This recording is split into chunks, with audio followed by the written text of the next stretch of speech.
Mister മനാഫിനോട് ഒരു വാക്ക്.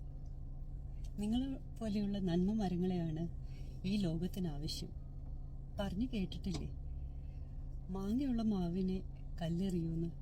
അതുപോലെയാണ് നിങ്ങളുടെ അവസ്ഥയും. നിങ്ങളുടേന്നല്ല, നന്മ മരങ്ങളുടെ എല്ലാവരുടെയും അവസ്ഥ അതാണ്. അവരെന്തെങ്കിലും ചെയ്താൽ അത് കുറ്റമാവും, കുറവുകൾ കാണാൻ ആൾക്കാരുണ്ടാവും. അർജുൻ്റെ വീട്ടുകാരെ നമുക്ക് തെറ്റ് പറയാൻ പറ്റില്ല. കാരണം മനാഫ് അത്രയും സ്നേഹത്തോടെയാണ് പറഞ്ഞത്, എൻ്റെ 4ാമത്തെ മോനായിട്ട് അല്ലെങ്കിൽ 4ാമത്തെ കുട്ടിയായിട്ട് ഞാൻ നോക്കാമെന്ന്.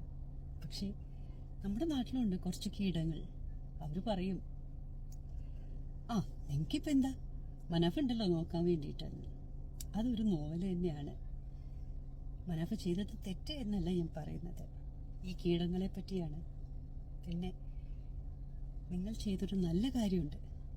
ഞാൻ ആ സോഷ്യൽ മീഡിയയിൽ ആ കമൻറ്റിൻ്റെ താഴെ കുറേ കമൻറ്റുകൾ വായിച്ചു. ജീവനോടെ ആയിരുന്നെങ്കിൽ അർജുൻ തിരിച്ചു വന്നതെന്ന്. പക്ഷേ ബോഡി ആയിട്ടെങ്കിലും എല്ലുകളായിട്ടെങ്കിലും അത് തിരിച്ചു കൊണ്ടുവരാൻ നിങ്ങൾ കാണിച്ച മനസ്സ് ഒരുപാട് നന്ദിയുണ്ട്.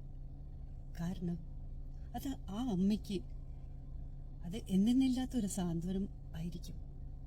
അർജുൻ പോയി എന്നുള്ള വിഷമമുണ്ട്, എങ്കിലും ആ ബോഡി ഒന്നും കൂടെ ഉറപ്പിക്കുകയാണ് മകൻ ഈ ലോകം വിട്ടു പോയെന്ന്.